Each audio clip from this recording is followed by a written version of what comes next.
여러분과 좀 말씀을 나누겠습니다. 오늘 우리가 함께 읽은 이사야 2장은 21절까지 아주 긴 말씀입니다. 근데 이 22장은 두 가지의 그림이 담겨 있어요. 두 그림이 이렇게 나란히 앞뒤로 이렇게 붙여 있는 구조입니다. 다 읽기는 너무 길어서 제가 5절까지만 여러분과 읽었는데 나란히 붙어 있는 그림 중에 앞부분만 본 거죠. 설교 내용은 2장 전체를 여러분과 좀 다루게 될 겁니다. 먼저 여러분 앞에 그림을 읽는 것만으로도 가슴 벅찬 멋진 장면이 여러분 그려져 있는 걸 보이십니까? 산 위에 성전이 높이 서고 세계 만방의 열방이 그 그리로 모여듭니다. 그죠? 올라갑니다. 칼이 녹아 보습이 되고 창이 녹아 낫이 됩니다. 더 이상 전쟁할 이유가 없습니다. 하나님이 온 세상의 주가 되셔서 시온산 위에 임하신 거죠. 그런데 눈을 돌려서 그 그림의 뒤편을 보면 전혀 다른 분위기입니다. 사람들이 바위 틈으로 기어 들어가고 흙구멍에 몸을 숨깁니다. 하나님이 나타나셨는데 평생 붙들었던 금과 은으로 만든 신상 두더지와 박쥐에게 던져버립니다. 같은 장 안에 있는 두 그림이에요. 이 두 그림 사이를 잇는 말이 하나 있는데 그것은 바로 12절에 나오는 만군의 여호와의 날입니다. 제가 예전에도 한번 그런 설교를 하다가 말씀드린 적이 있는 것 같은데 여호와의 날이라는 이 개념이 구약에서 상당히 중요한 개념입니다 라는 말씀을 제가 드렸는데 오늘 이 말이 무슨 뜻인지를 좀 여러분과 좀 구체적으로 살펴보려고 합니다. 먼저 2절 말씀 우리 같이 한번 아까 읽었지만 함께 다시 한번 더 읽어볼까요? 같이 읽습니다. 시작. 말이래 여호와의 전이 산이 모든 산 꼭대기에 굳게 설 것이요 모든 작은 산 위에 뛰어나리니 만방이 그리로 모여들 것이라. 아멘. 여기서 말이래 이렇게 되어 있습니다. 말이래. 이 시간을 나타내는 부사가 오늘 많이 등장해요. 말이래 혹은 그날에 무슨 때에 이런 표현들이 계속 오늘 장에 등장합니다. 이 말은 히브리어로 직역하면 날들의 끝에 라는 뜻입니다. 날들의 끝에. 우리는 이런 말을 들으면 뭘 떠올려요? 세상이 무너지는, 세상이 끝나는 마지막 날을 우리가 떠올리게, 종말의 때를 떠올리게 되는데 사실은 이 여호와의 날, 이 말이래라는 이 표현은 사실 그보다 훨씬 넓은 개념을 가지고 있습니다. 하나님이 결정적으로 개입하셔서 역사의 방향을 정하시는 그때가 여호와의 날입니다. 하나님이 결정적으로 우리 인생 가운데 또 이 세상 가운데 개입하셔서 역사의 방향을 정하시는 그때를 여호와의 날이라고 하는데요. 그러니까 우리가 여호와의 날 하면 우리 머릿속에 은연중에 떠올리는 종말의 때에나 있을 여호와의 날이라고 생각하시면 안 된다는 거죠. 그 개념보다 훨씬 큰 개념이다라는 거예요. 여기서 우리가 놓치지 말아야 될 것은 여기 굳게 선다, 뛰어나리니 이렇게 여호와의 전에 산이 굳게 서고 모든 작은 산 위에 뛰어나다라고 했는데 이 두 동사가 히브리어 원문을 보면 다 수동태예요. 수동태라는 건 뭘 의미합니까? 여호와의 전에 산이, 전에 그 산이, 성전이 있는 그 산이 스스로 높아진 것이 아니라 누군가가 그 산을 높이 세우고 높이 들어 올렸다는 말이죠. 여러분 이건 뭘 의미하는 거겠습니까? 사실 예루살렘의 시온산은 그렇게 높지 않습니다. 바로 옆에 감람산보다도 사실 낮아요. 그래서 여기서 높여졌다라는 건 어떤 지형적으로 높아졌다 이런 개념이 아닙니다. 우리가 그렇게 생각할 수 있습니다만 하나님이 하시는 일에 대한 이야기예요. 하나님이 일을 하시니 하나님의 성전이 있는 그 산이 모든 산 위에 우뚝 서게 되었더라. 상징적인 의미인 거죠. 그리고 3절에 성전을 향해 모여드는 많은 백성들이 이렇게 이야기합니다.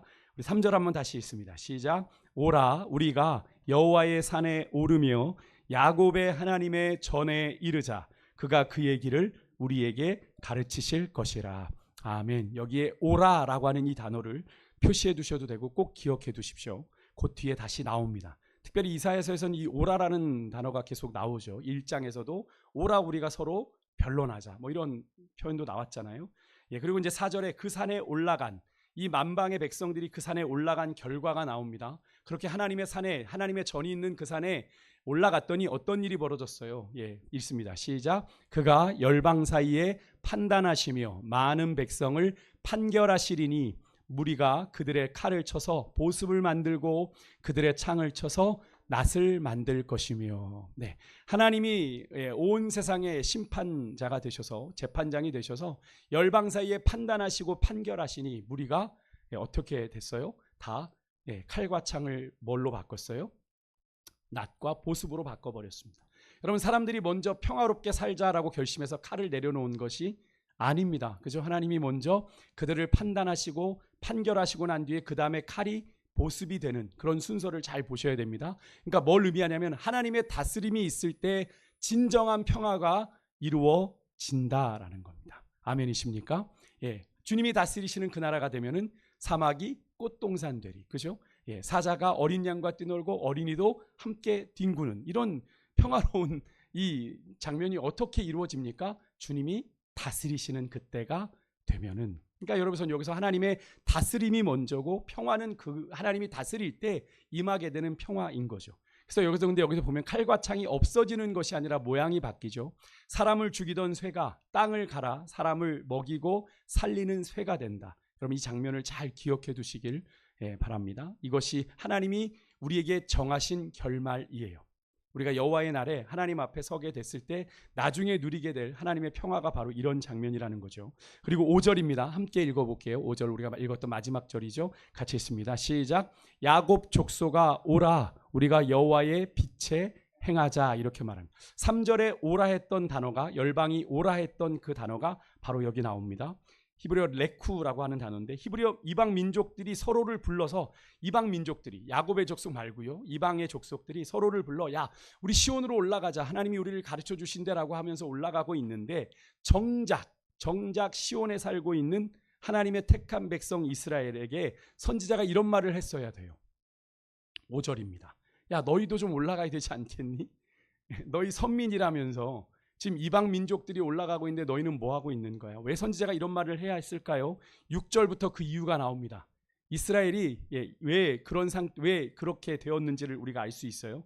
6절에 보면 그들에게 동방 풍속이 가득하며 그들이 블레셋 사람들 같이 점을 치며 이방인과 더불어 손을 잡아 뭘 해요?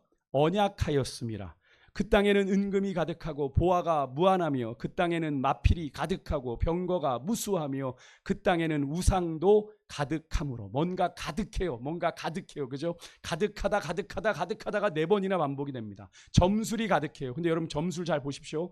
여러분, 동방의 풍속, 이스라엘의 동방은 이쪽 동쪽인데 블레셋은 서쪽이거든요.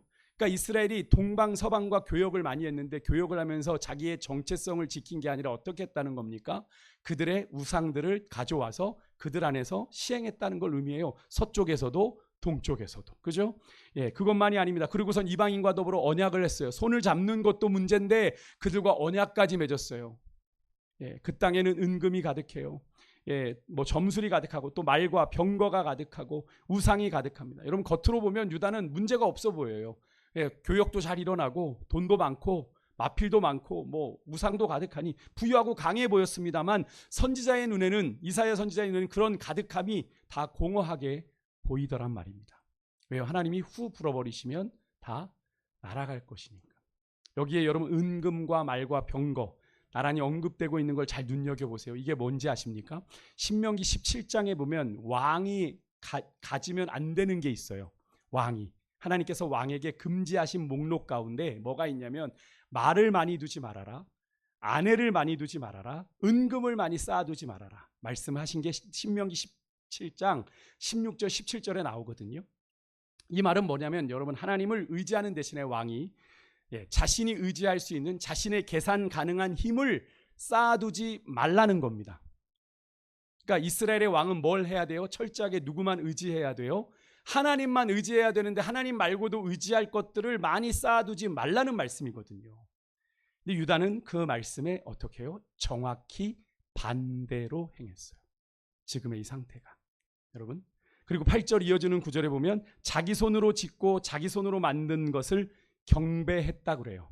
뭐겠어요? 이게 뭡니까? 자기 손으로 만든 우상이죠. 이사야가 우상을 부를 때 즐겨 쓰는 단어가 히브리어로 엘릴림인데요. 이 단어가 뭐냐면 아무것도 아닌 것들이에요.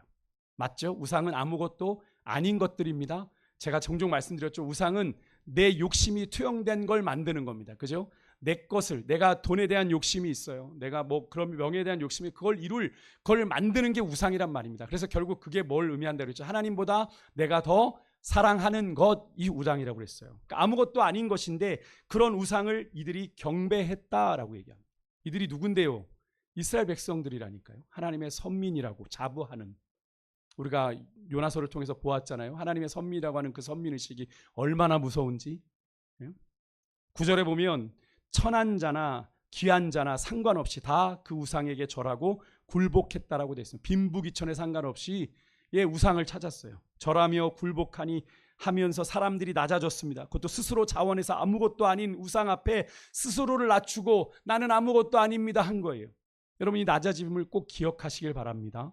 조금 뒤에 똑같은 낮아짐이 다시 나오는데 그때는 자원에서 낮아지지 못하고 어쩔 수 없이 낮아지는 일이 벌어지게 됩니다. 11절에서 이 2장 전체를 꿰뚫는, 우리가 찬송가 부를 때 후렴이 있잖아요. 한 걸음 한 걸음, 이 구절은 후렴이잖아요. 그죠? 그 찬송가에 그것처럼 후렴이 처음 언급되는데 한번 같이 11절 읽어봅니다. 시작. 그날에 눈이 높은 자가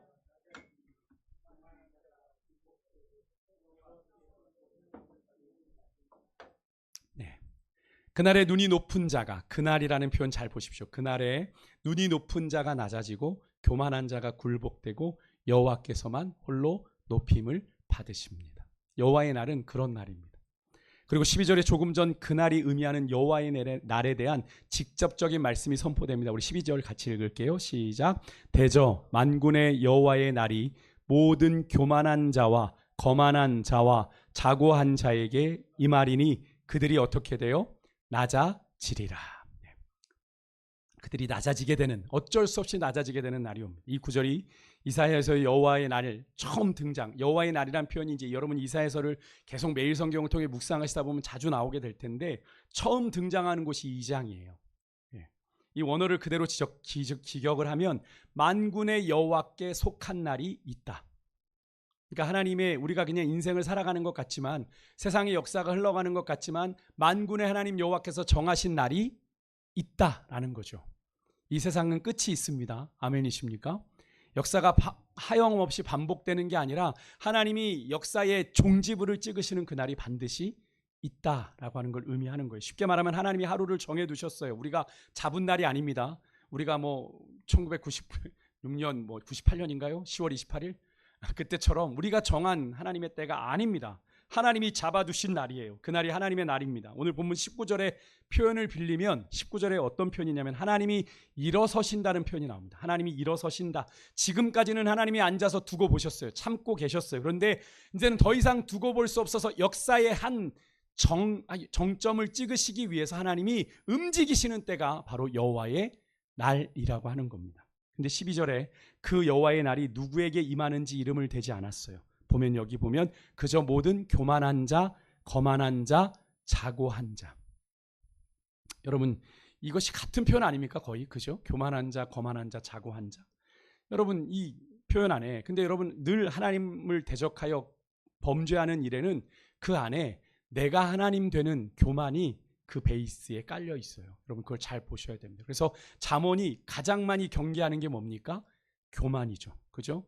교만이 넘어짐의 앞잡이다. 그죠? 패망의 선봉이다라는 이야기를 하고 있는 이유가 거기 있는 겁니다. 사실 인류의 범죄도 교만에서 시작됐어요. 뭐죠? 하나님처럼 되고 싶은 마음에 선악과를 따먹은 겁니다. 하나님처럼 되고 싶은 게 뭡니까? 결국에는 교만인 거죠. 분수를 모른 거잖아요. 피조물이 창조주 하나님처럼 되고 싶은 교만한 생각을 품은 것이 죄의 근원이 되었다라고 하는 것을 여러분 잘 생각하셔야 됩니다. 그러면 여러분 이 모든 안에는 누가 포함될까요? 모든 교만한 자, 자고한 자, 거만한 자. 오늘 본문 앞으로 좀 들어가 보시면 6절에 보면 주께서 주의 백성 야곱 족속을 버리셨다라는 표현이 나옵니다. 그 모든 안에 이 주의 백성이 포함이 되는 거예요. 즉 이 말은 여호와의 날이 사실은 주의 백성들에겐 여호와의 날은 자신들의 억울함을, 자신들의 그런 곤고함을 하나님이 알아주시고 그것을 해결해 주시는 날이거든요. 자신의 대적들을, 원수들을 물리쳐 주시는 날인데 아니에요. 이제 남의 나라 이야기가 아닌 거예요. 지금 하나님을 떠난 이스라엘 너희들의 이야기야. 여호와의 날은 이렇게 말씀하고 계시는 겁니다. 그러니까 정리하면 여호와의 날은 온 세상의 교만한 자들을 향한 날인데, 하지만 그 화살은 가장 먼저 누구에게로 향하냐면 하나님의 백성이라고 자부하는 이스라엘에게 가장 먼저 겨누어진다라고 하는 겁니다. 여러분 믿는 자들이 먼저 하나님 앞에 심판받는 거예요. 그리고 여호와의 날은요 한 번으로 끝나지 않아요.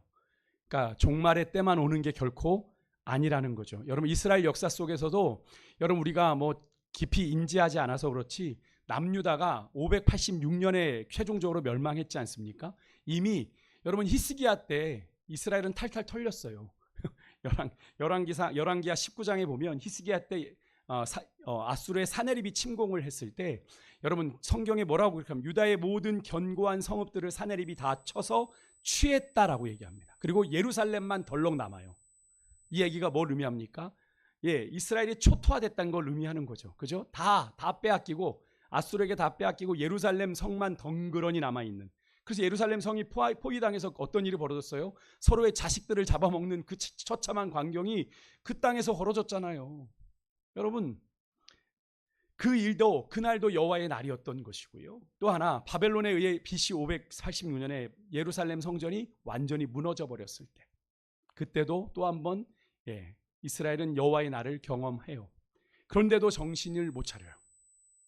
그죠? 정신을 못 차려. 하지만 여러분 그것으로 여호와의 날이 다 이루어진 것이 여러분 아닙니다. 역사 속에서 여러 번 이 여호와의 날은 조금씩 그림자를 비추다가 마지막 날에 온전히 이루어지게 되는 거죠. 우리가 알고 있는 여호와의 날은 종말의 때 마지막 최종적으로 완성이 되는 거지만 우리가 그렇게 생각해서는 절대로 안 된다. 여러분 우리의 신앙을 너무나도 그냥 멀리 있는 것으로 생각하면 안 돼요. 여호와의 날은 달력 저 끝에 있는 마지막 종말의 때나 있을 거라고 생각하면 안 됩니다. 안 됩니다. 하나님이 우리의 인생을 두고 보시다가 안 되겠다 싶으면 어떻게 하시겠어요? 하나님이 위초리 드시는 거예요. 그런 여호와의 날이 우리 인생에도 임할 수 있는 겁니다. 하나님이 참고 두고 보시다가 안 되겠다면 일어서시는 그날, 그죠? 그날이 있는 겁니다. 그렇다면 여호와는 누구에게 임할까요? 이 여호와의 날은, 이 두려운 심판의 날은 12절에 보면 13절에서 16절까지 그 목록이 구체적으로 나옵니다. 우리 한번 화면을 보고 좀 읽어보실까요? 같이 읽습니다. 시작. 또 레바논의 높고 높은 모든 백향목과 바산의 모든 상수리 나무와 모든 높은 산과 모든 솟아오른 작은 언덕과 모든 높은 망대와 높은 모든 견고한 성읍과 성벽과 다시스의 모든 배와 모든 아름다운 조각물에 임하리니. 이게 좀 약간 좀 이게 뭘 의미하는 거지라는 생각이 여러분 드실 수 있어요. 네, 여러분 목록들을 하나씩 한번 보십시오. 레바논의 백향목은 당시에 가장 좋은 목재였습니다. 가장 최상급의. 바산의 상수리 나무, 가장 굵고 단단한 나무입니다. 높은 망대와 견고한 성읍은 군사력을 의미하고요. 다시스의 배는 지중해를 오가던, 다시스가 수요일날 제가 말씀드렸죠. 어디라고 그랬어요? 지금의 스페인. 그러니까 이 지중해 이쪽에서 스페인까지 왔다 갔다 하면서 무역을 하던, 한마디로 다시스의 배는 경제력을 의미하는 것이고요. 아름다운 조각물은 뭘 의미하는 걸까요? 문화와 예술을 의미하는 겁니다. 여러분 우리가 조심해야 될 것이 있는데, 그러면 백향목이 죄를 졌나요? 다시스의 배가 악한가요?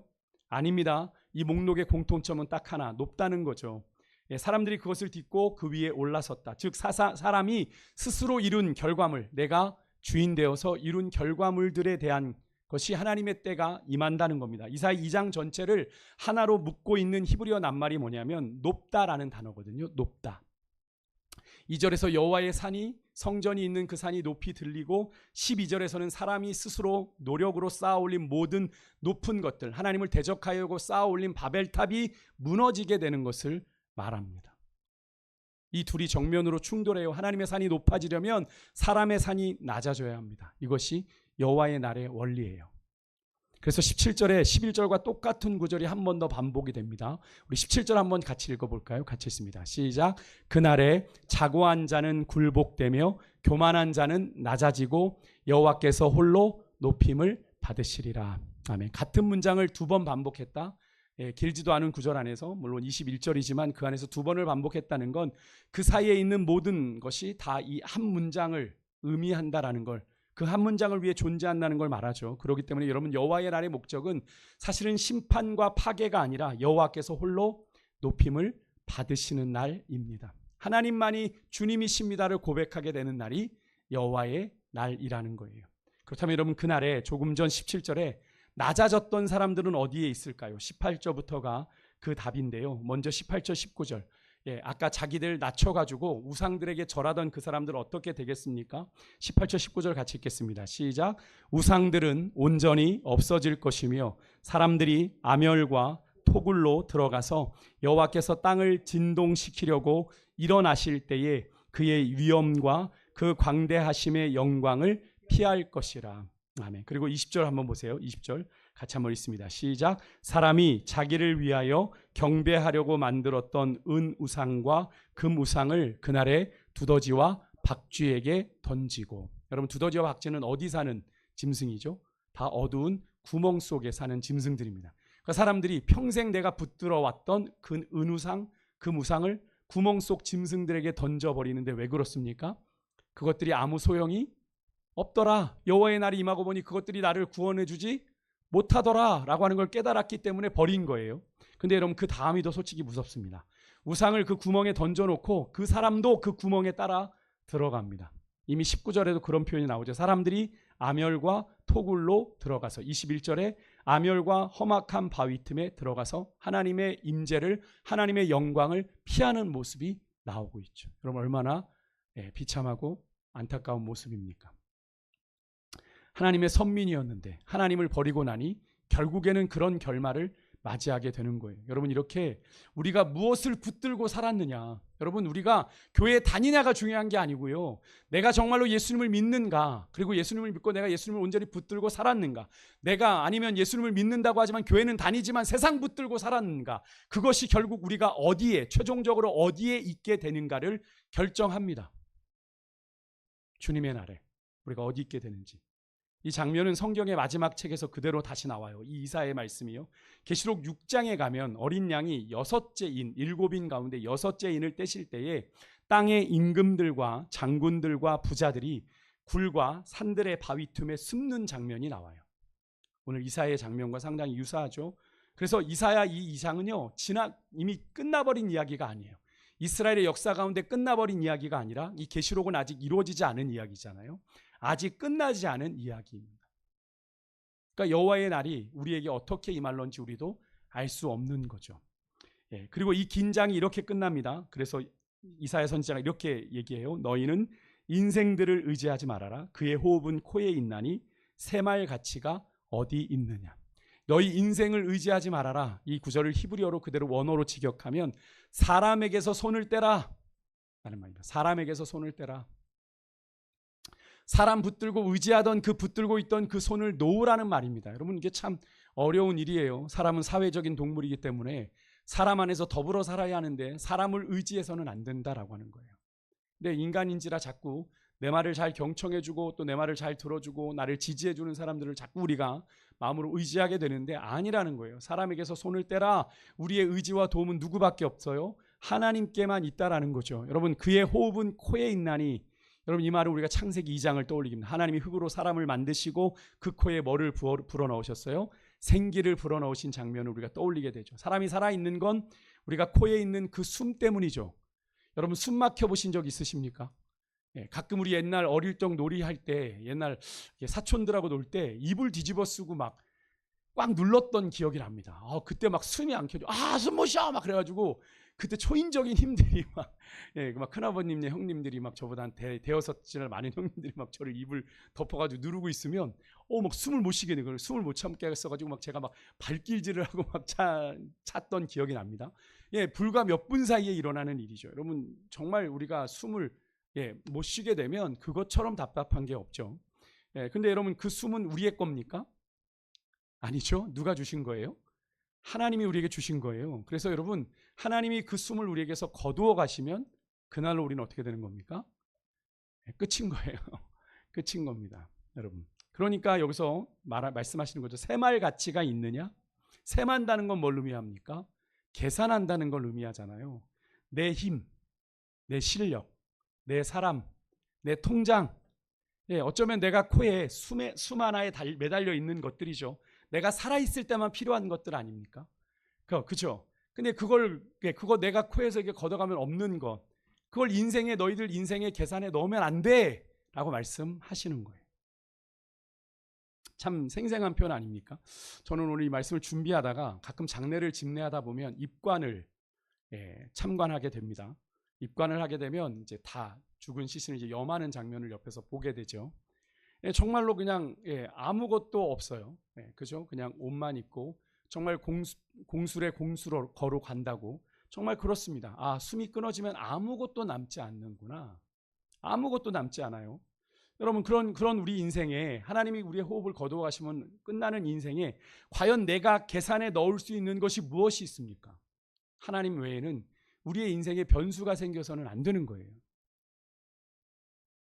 여러분, 코에 있는 숨을 하나님이 거두시면 그 모든 것들이 끝이잖아요. 내가 쥐고 있는 통장마저도.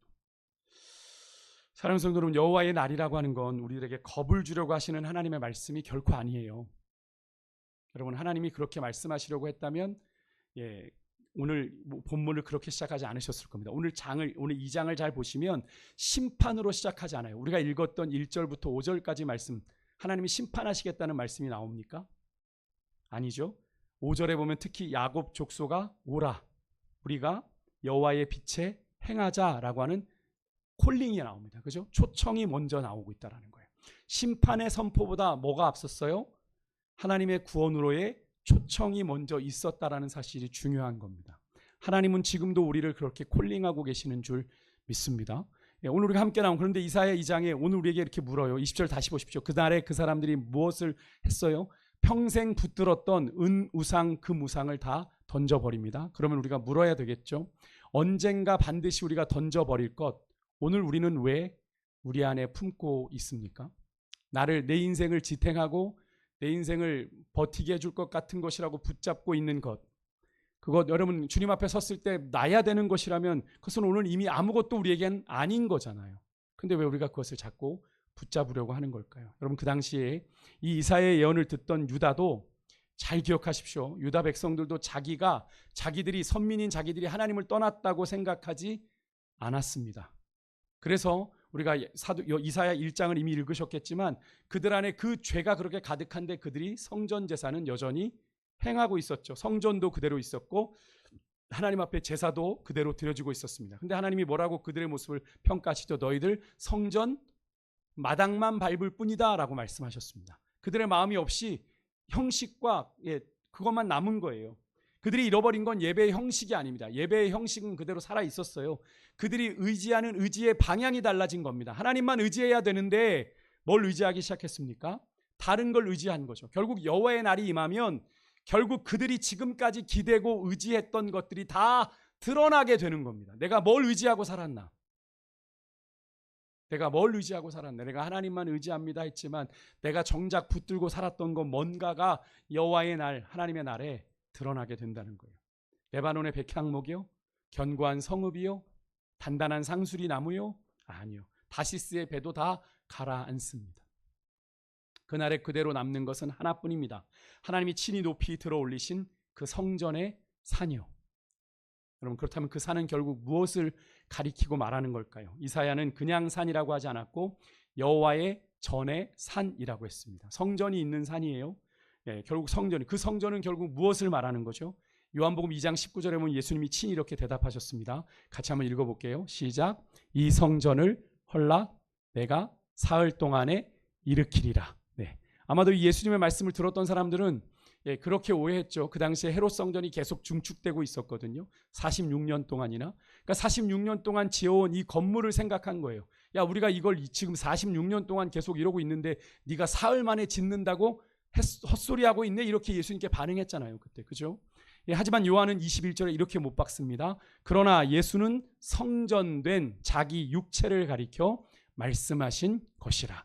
여러분, 하나님이 임재하시는 자리, 만민이 나와야 될 성전은 여러분 건물이 아니에요. 누굽니까? 한 분 예수 그리스도이십니다. 아멘이십니까? 네. 그래서 그 예수님이 이렇게 말씀하신 거예요. 요한복음 12장 32절입니다. 같이 있습니다. 시작. 내가 땅에서 들리면 모든 사람을 내게로 이끌겠노라. 아멘. 오늘 이사야서의 말씀과 되게 매칭이 되죠. 그죠? 여기서 들리면이라는 표현은 이사야 2장 2절에 그 산이 뛰어나다, 여호와의 성전이 있는 산이 뛰어나다라는 표현, 높이 들린다고 했던 바로 그 말과 같은 말입니다. 그러니까 요한은 33절에 곧바로 이런 말을 덧붙이죠. 이렇게 말씀하심은 예수님 자신이 어떤 죽음으로 죽을 것을 보이심이러라, 이렇게 말을 합니다. 그분이 들리신 자리 어디예요? 예수님이 들리신 자리 어디입니까? 십자가죠. 십자가. 맞습니까? 이사야가 본 그림이 그대로 그죠? 이사야는 주전 700여 년대에 활동했던 사람인데 그가 봤던 장면이 700년이 지나 예수님 때 그대로 이루어진 거죠. 높이 들린 그분에게 지금 온 만민이, 그죠? 예수님의 그 십자가 복음이 이스라엘에만 멈췄습니까? 아니죠. 성령 받은 사람들에 의해서 온 유대와 예루살렘과 온 유대와 사마리아와 지금도 땅 끝까지 전해지고 있죠. 맞습니까? 만민이 주님께로 나아오고 있는 걸 여러분 보고 계십니까? 만민이 예수 그리스도의 십자가 복음 앞에 나오고 있잖아요. 다만 그 산은 우리가 상상하던 영광의 봉우리가 아니라 바로 처형대가 서 있던 골고다 언덕이죠. 여러분 이 사실은 사도 바울이 이 사실을 이렇게 표현했습니다. 우리가 좀 중요한 말씀인데요. 보이실지 모르겠어요. 한 개 담다 보니 빌립보서 2장 8절에서 11절 보이십니까? 좀 눈을 찡그리고 보셔야 될 텐데 한번 같이 한번 좀 읽어보겠습니다. 오늘 이사야 말씀을 한번 떠올리며 한번 보십시오. 같이 읽습니다. 시작. 사람의 모양으로 나타나사 자기를 낮추시고 죽기까지 복종하셨으니 곧 하나님이 그를 지극히 높여 모든 이름 위에 뛰어난 이름을 주사 하늘에 있는 자들과 땅에 있는 자들과 땅 아래에 있는 자들로 모든 무릎을 예수의 이름에 꿇게 하시고 모든 입으로 예수 그리스도를 주라 시인하여 하나님 아버지께 영광을 돌리게 하셨느니라. 아멘. 이 말씀 좀 그냥 띄워놔 주세요, 전사님. 여기 보면 하나님이 그를 지극히 높여. 여기서도 높이신 분이 누구예요?